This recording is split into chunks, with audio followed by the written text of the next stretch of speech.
Now, I'm no aficionado of bluegrass at all. I can tell you what's good and bad, as it were. I just know what I like to hear, and this sounds really cool. Um,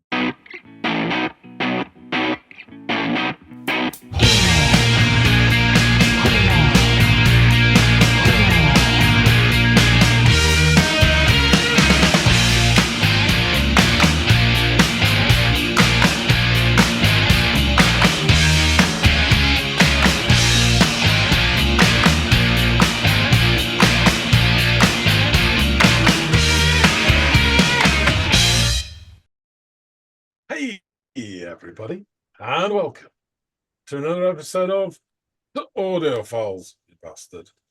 My name's John. His name's Andy. Should I listen what you say, or listen what your folks say? It's a tough decision to make. I don't really want to lose you, but I don't want your folks to turn me over to the hands of the law. I guess that they think that I'm not good enough for you. I can tell the way they act, their attitudes. As the tears roll from my eyes, I feel the hurt inside as I reach out to you, saying I'm so confused. More on that another time, perhaps not. Colonel, thank you for your service. Right, enough of that. Andy, what have you got for the good folks to listen to today? Well, And me. what I have in store for the folks today is a track by an artist named Billy Strings. Have you ever heard that name before, Billy Strings? No. Okay, great. Well, the track by Billy that I want you to go off and check out is called Dust in a Baggie, and this is from a little intimate live performance done by Our Vinyl Session. So I think you might enjoy this little ditty. We haven't heard, not had any stuff from Our Vinyl Sessions before, have we?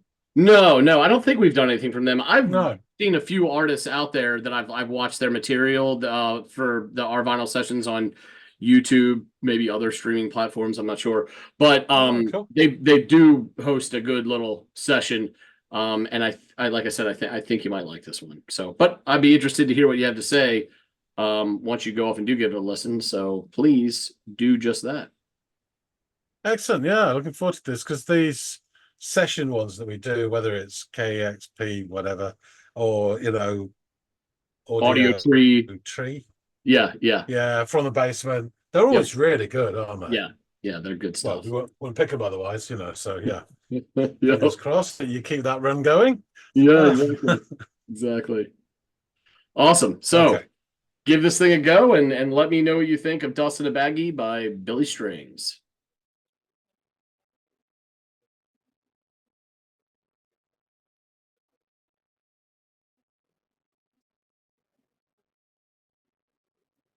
All waiting for him. I ain't slept in 7 days, I haven't eaten 3. Methamphetamine has got a damn good hold of me. My tweaker friends have got me to the point of no return. I just took the lighter to the bulb and watched it burn. This life of sin has got me in. Well, it's got me back in prison once again. I used my only phone call to contact my daddy. I got 20 long years for some dust in a baggie. Excellent. This is a lot of fun. So I like the setup. I like he's just like nervously touching his pegs. And then he rocks, and they're waiting. And I like the way it's shot, black and white. They're all like honing on the mic. It's Soggy Bottom Boys. But that's really cool, and it's old school. And then straight into bluegrass. Now, I'm no aficionado of bluegrass at all. I can tell you what's good and bad, as it were. I just know what I like to hear, and this sounds really cool. So he starts off with a bit of like, Deliverance guitar. Brilliant. And then straight in, his voice is totally appropriate. It's got that sort of nasally quality. It must be the thin air up in the Appalachian Mountains. But I also love the way they're kind of respecting the mic, so they're in a circle around it and they're leaning in and out. It's Yeah, this is real fun. And it sounds brilliant. This is obviously a live session. Awesome.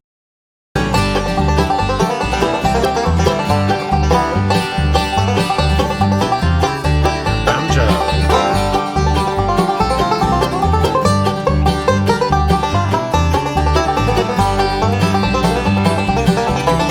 Well, if I would have listened to what Mom and Papa said, I wouldn't be locked up in prison, troubled in the head. I took that little pop and sucked into my mind was fun, but I got 20 years to sit and think of what I've done. This life of sin has got me in. Well, it's got me back in prison once again. I used my only phone call to contact my daddy. I got 20 long years for some dust in a bag.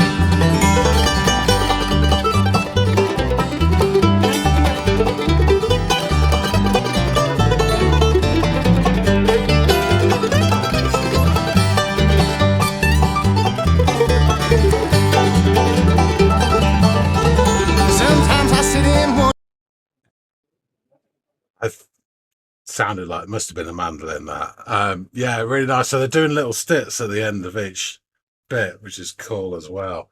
Yeah, this is a lot of fun. Got a lovely sort of vibe to it. That bass, I suspect he doesn't get a solo. Could be wrong. Bass sounds fucking awesome. Sounds like chopping wood. Wonder where my little life went wrong. These old jailhouse blues have got me singing this old song. Well, my life is a disaster, Lord, and I feel so ashamed. Cause I'm where they call me by a number, not a name. And this life of sin has got me in. Well, it's got me back in prison once again. Use my only phone call to contact my daddy. I got 20 long years for some dust in a baggie.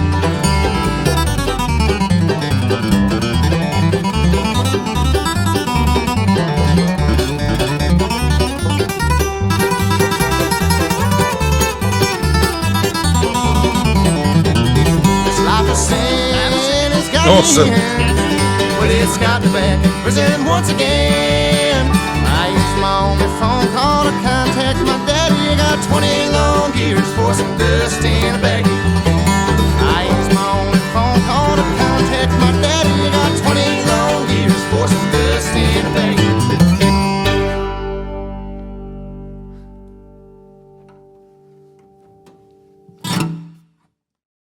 Yeah, that was awesome. Really enjoyed that. It's just a bundle came in, it was shot perfectly, sounded fantastic. The energy was there, the technique and the skill was there, sounded great. I just got bits and pieces of the lyrics, but it's almost Tweaker Friends and calling us daddy and 20 long years in prison. It's kind of like, I think you get that in this song. You get like the setup, then you get the sort of regret, and then you get the reflection. It's all the prison song. Yeah, anyway. Yeah, interesting. Slice of Justified. Yeah, really enjoyed this a lot. Got to find out a bit more about these guys. Is it him that's Billy Strings, or is it them? Who knows? Well, Andy does. So let's go back and check with him. All right. So you've returned. What did you make of the man himself, the song, and this our vinyl session in general? So you have to forgive me here. A lot of assumptions I make here are based on my very limited musical stroke geographical knowledge, and basically most of it comes from Hollywood or the series Justified. So it starts with the Kentucky version of Avengers Assemble. They're all waiting for this kid to turn up, and just about to touch the old pegs. No, leave him alone. They're fine. He'll be here. And then up he strolls, and then with a deliverance flourish, we're away. Lovely. Now, I do not know much about bluegrass, but I love the sound. I mean, I couldn't tell if you gave me and said this is like the apex of bluegrass, or this is just some stock shit which they rattle out and the mass idiots love. I couldn't tell you. I just know what I like and the sounds. But I love this. Firstly, there's those traditional nasal vocals. It must be that thin air up in the Appalachian Mountains that causes that. But when you add in the harmonies as well, as they do here, it just sounds glorious. And yeah, it just totally, this is what I expected him to sound like, you know. And well, so that's what he looks like. That's what he sounds like. And I couldn't remember before you said whether it's artist or group. So whether it's Billy Strings is the main guy or if it's a collective name, and Strings is maybe a verb. Billy Strings, someone up. Well, let me just clear that up really quickly. So Billy is the gentleman on the acoustic guitar who is the main vocalist of the Yes. sort of group or ensemble that we have going on here. This is his song, and it's billed as a Billy Strings song. But I think it's worth noting that Drew Matulik is on the mandolin. There's the banjo prodigy Billy Failing, and who's really Billy succeeding because he killed this. And much loved Nashville bassist Brad Tucker, who round out the foursome that's performing this Billy String song. So, Gotcha. Well, mentally for me, I didn't know any of this at the time, so I named them myself. oh, I'd rather hear that. So go ahead and put it on me. So main guy in the middle, because I didn't want to assume it was Billy, I called him Boyd. He's obviously more than proficient with the guitar, but I'd say the other players are no slouches either. So we've got Dewey on banjo and Dickie on mandolin and Rylan on the bass. Sounds just fantastic, just like chopping wood. No, it's really, really nice sound. It was clean, great performance as well. And it's immediate. You're in there and then bang into it. It's really, really cool. Yeah. The lyrics mostly passed me by. Well, I don't say passed me by. I got them, but they didn't settle, as it were. They just skimming stones. But I got certain odd stone here and there. You know, Tweaker Friends, Life of Sin, Prison Once Again. I think I get the picture. So, and again, this sort of songs you get, I've found it to be a fairly familiar progression. So what you get is you get a setup, you get a chorus a bit, then you get a regret, and then chorus a bit, and then you get a reflection. And this is exactly what we got here, usually done from their prison cell, which is really funny.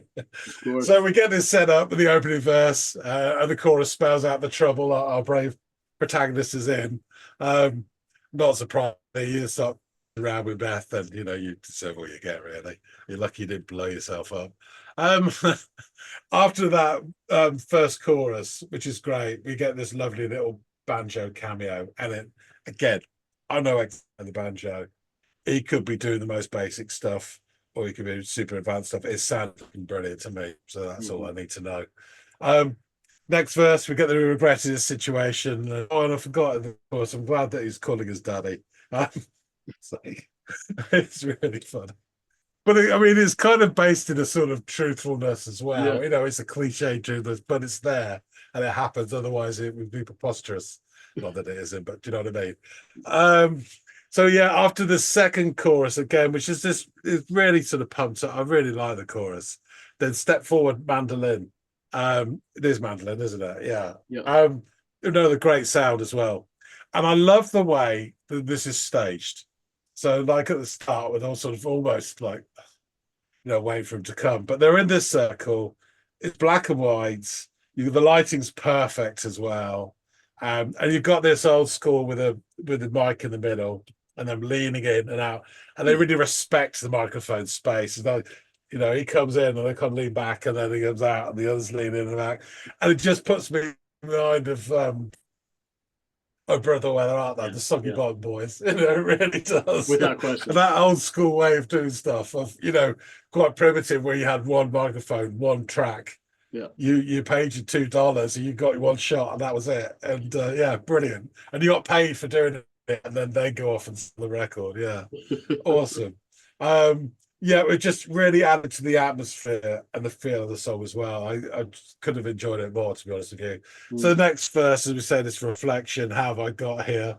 Oh, I do not know, Einstein. How did you, eh? But the chorus, and then we get another run of the acoustic, and he plays it like almost like a banjo type thing, with this sort of picking, this rapidity to his fingers. It's really something to behold. But it's not just like Eddie Van Halen. It actually has a lovely rhythmic quality to the melodies. It goes snaking in and out. Really, really nice. And I love the way that each bit, as you call it, from each of the sort of instruments is not fussy. It's quickly in, show the folks what you got, and then out again. They don't see those stand around for 10 minutes. I do feel sorry for Rayland on the bass. He didn't get a solo. But he's a Marshall, so he can't be that bad.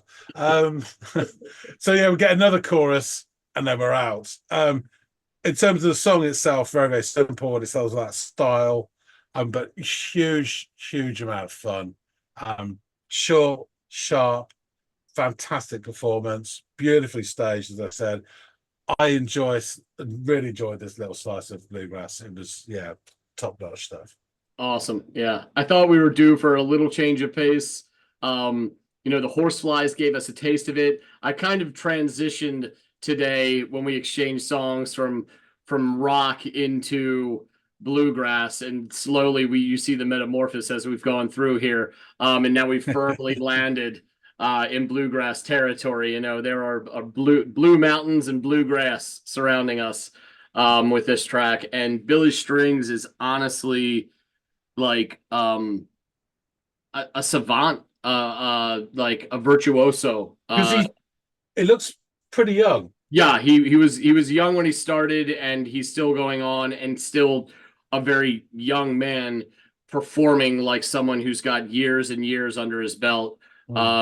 He's also got this throwback quality to him that I've always adored in Tyler Childers, who I've given new songs from in the past, where they tap into this sort of this back to basics approach to true country / bluegrass / folk music, especially from that area of the United States. That is just, you're going to be hard pressed to find that on a lot of mainstream country stations here, which is just all honestly like really bad music. Just like a lot of top 40, like not all, but like your R&B songs, your pop songs, they're all a lot of glitz and polish, and everything gets lost. And this is, I think it's sort of diluted, isn't it? Down yes, to the lowest common denominator. Yeah, without question. Yes, John, diluted is an excellent descriptor. So yeah, this guy's doing it right. And when this kind of music is done right, it's gonna catch me every time. And we've talked enough about these kind of like Americana style musics enough for me to understand that you appreciate it as well. So I thought, okay, this is going to be in good hands if I give it to John. And your reaction is what I hoped for. Loved it. And so, yeah, I'm really glad you liked it. Billy Strings, born William Lee Apostol, born October 3rd, 1992. He's an American guitarist and bluegrass musician. He was born in East Lansing, Michigan, not exactly bluegrass country. But his father died of a heroin overdose when he was 2. And his mother remarried a gentleman named Terry Barber, who was an accomplished amateur bluegrass musician himself, whom Strings regards as his father. The family later moved to Moorhead, Kentucky, so he got back to basics and got down to bluegrass country, and then eventually moved to Muir, Michigan. So Michigan called him back. While he was still a preteen, his parents became addicted to methamphetamine. He left the family home at the age of 13 and went through a period of hard drug use himself. His family eventually achieved sobriety, and Billy stopped using hard drugs and drinking alcohol, becoming, as he and many out here call it, California sober, which is, staying sober of all narcotics and oftentimes alcohol, but still consuming things like cannabis or the occasional light drug, i.e. a psychedelic. usually a non-habit forming, non-physically addictive drug that kind of still gives you something, but doesn't make you the fiend that you were on, heroin, methamphetamine, crack cocaine, these kind of things. So Barber was a heavy influence on his stepson, introducing him to traditional bluegrass artists at a very young age, including Doc Watson, Del McCoury, Dave Greaseman, Bill Monroe, John Hartford, Ralph Stanley, Earl Scruggs, and Larry Sparks. Strings is also a rock and metal fan, influenced by Jimi Hendrix, Johnny Winter, Widespread Panic, Fish, The Grateful Dead, Def Leppard, Between the Buried and Me, and Black Sabbath, and played in a lot of hard rock and indie rock bands in his teens. Apostle got his stage name Billy Strings from his aunt, who saw his ability on multiple traditional bluegrass instruments and said, "Yeah, you're Billy Strings." In 2012, Don Julian, a mandolin player from Traverse City, Michigan, and author of Mandolin for Dummies, asked Strings to join him on a paying gig, and the partnership lasted for the next 4 years. Rolling Stone named Strings one of the top 10 new country artists to know in 2017. And on February 12th of 2018, they published an article titled Bluegrass Prodigy Billy Strings Plots 2018 Spring Tour, saying Billy Strings doesn't have any trouble living up to his name. He is one of the latest breakneck guitar pickers to emerge in the bluegrass world. The International Bluegrass Music Association awarded him with the Momentum Instrumental of the Year Award in 2016. Bluegrass Situation named him a scene tastemaker in the same year. Lisa Snedeker of the Huffington Post proclaimed Turmoil and Tinfoil as one of the best albums of 2017, writing, "In September, it charted at number 3 on the Billboard Bluegrass charts. Nuff said." In March 2018, Rolling Stone released Strings' debut music video for his song Dealing Despair from his album Turmoil and Tinfoil. He has been invited to play on stage with artists including Fish, Dierks Bentley, Del McCoury, Bill Kreutzmann, Bob Weir, David Greaseman, Larry Keel, Sam Bush, the Marcus King Band, who we've discussed in the past, Greenski Bluegrass, the infamous String Dusters, the String Cheese Orchestra Incident, Leftover Salmon, Widespread Panic, Pool of all bands, and many, many more. He has performed at festivals including Frankfurt Bluegrass Festival in Frankfurt, Illinois, Hookahville, Blue Ox, Pickathon, Merlefest, Delfest, High Sierra Music Festival, Lollapalooza, Gray Fox Bluegrass Festival, Telluride Bluegrass Festival, John Hartford Memorial Festival, Aiken Bluegrass Festival, Appaloosa Music Festival, Wheatland Music Festival, Red Wing Roots Music Festival, Bristol Rhythm and Roots, Rooster Walk, French Broad River Festival, Makers Trail Festival, Under the Big Sky Festival, and All Good Presents 4848 Festival. This guy's big at festivals. At Gray Fox, he served as their very first artist in residence in 2017 and 2018.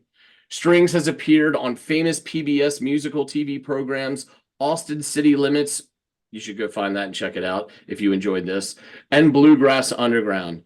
He has toured with Green Sky Bluegrass, the infamous String Dusters, Leftover Salmon, I'm With Her, Cabinet, and others. Of those bands he played with early in his career, he has cited Green Sky Bluegrass specifically as a major influence and his favorite band. In February 2017, String was named one of the 6 new rising stars of bluegrass by acoustic guitar. He also collaborated with Molly Tuttle on the songs Sittin' on Top of the World and Billy in the Low Ground. In March of 2018, PBS announced that Strings was to be the inaugural performer of at the New Cave for a renowned series of Bluegrass Underground in the caverns of Pelham, Tennessee. In 2019, Rolling Stone wrote an article titled Why Guitarist Billy Strings is the Bluegrass Star You Don't Want to Miss. He was signed to Rounder Records in June of 2019, and Strings released his album Home under the label on December 27th, 2019. It became his most successful release yet, reaching #1 on the Heat Seekers albums and Bluegrass albums charts. as well as debuting at number 11 on the Emerging Artist chart. On September 26th of 2019, Billy Strings was voted the International Bluegrass Music Association Guitar Player of the Year in Raleigh, North Carolina. His album Home won the Grammy for Best Bluegrass Album at the 63rd Annual Grammy Awards. And as a solo artist, he was part of the Newport Folk Festival in July of 21. On September 4th of 21, he released his third album titled Renewal. At the 22 International Bluegrass Music Awards, String was nominated for 6 awards, winning Entertainer of the Year for the second consecutive year, while Red Daisy won Song of the Year. On October 3rd of 22, Strings announced the album Me and Dad, a project with his father, Terry Barber. While Barber is not his biological father, as mentioned before, Strings said this about Barber. Terry raised me and taught me how to wipe my ass, tie my shoes, and play guitar. That's my fucking dad. This track, Dust in a Baggie, featured on his 2013 collaborative album with Don Julian, titled Rock of Ages. It also appeared on his 2016 debut solo EP, simply titled Billy Strings EP, as well as his live album, Billy Strings Live Volume 1, released in 2024. So this guy racked up a whole shitload of awards and hit his boots on the ground touring the festivals. Yeah. Sorry, go ahead. Yeah, I was just interested, Andy. What's the sort of market for bluegrass music out there in the States? Is it a healthy sort of segment of music, or Yes. I would say that obviously Appalachia is going to gravitate towards bluegrass and the states surrounding Appalachia. So you've got pretty much Southern Ohio, Kentucky, Southwest North Carolina, Western South Carolina, Eastern Tennessee.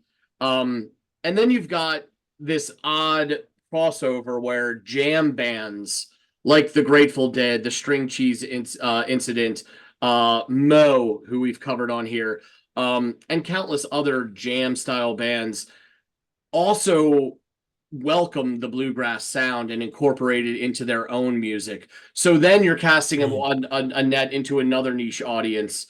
And then there's just the country and Western group who are going to flock towards bluegrass as well, because there is some Venn diagram shit happening there as well. And before you know it, you've got a pretty good corner of the market, covered.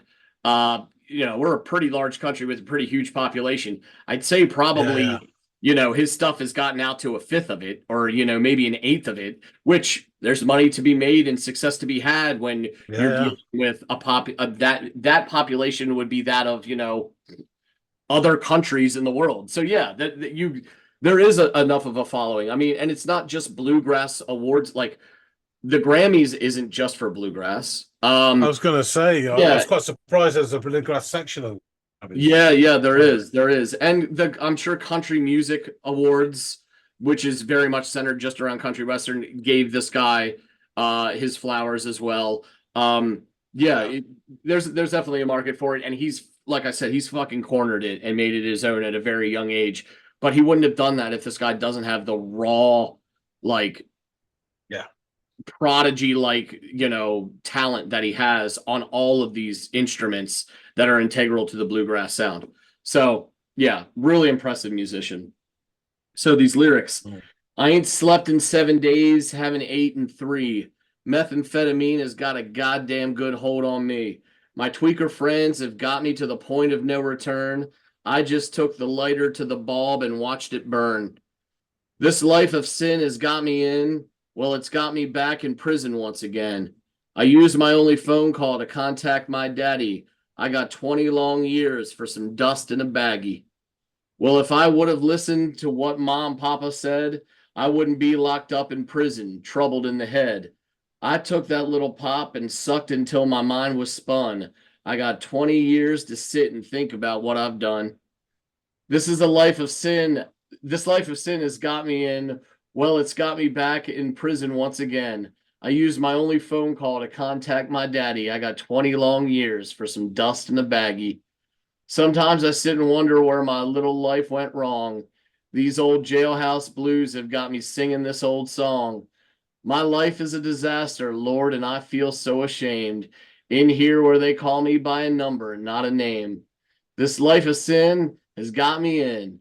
Well, it's got me back in prison once again. I used my only phone call to contact my daddy. I got 20 long years for some dust in a baggie. I used my only phone call to contact my daddy. I got 20 long years for some dust in a baggie. It's a fun song. It touches on tropes that, like, God, we talked about, like, what do we talk about when we talk about a lot of rock song? What are, like, the holy trinity, you know, like zombies, vampires. Go ahead, finish it, wrap it all for me. Drugs. Drugs and Jesus. Yeah, and Jesus, yeah.